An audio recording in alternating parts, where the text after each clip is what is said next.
पहली करन जब ज़मीं को छूती है,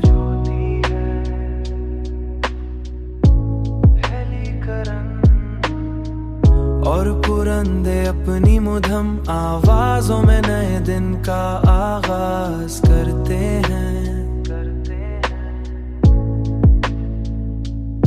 तू यूं लगता है जैसे जिंदगी एक नई उम्मीद के साथ दोबारा शुरू हो रही हो,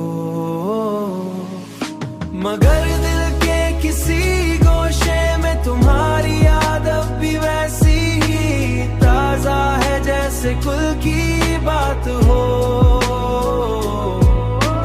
वक्त गुजरने के बावजूद तुम्हारी मोहब्बत की खुशबू मेरे दिल के आंगन में बिखरी हुई है, और हर तन्हा लम्हे में मुझे यह एहसास दुलाती है।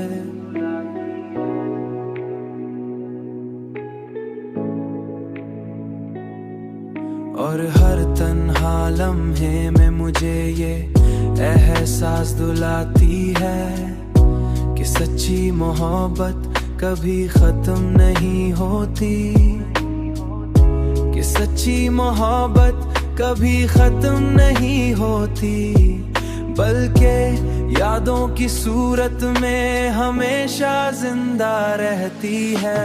मगर दिल के किसी गोशे में तुम्हारी याद अब भी वैसी ही ताजा है जैसे कुल की बात हो। वक्त गुजरने के बावजूद तुम्हारी मोहब्बत की खुशबू मेरे दिल के आंगन में बिखरी हुई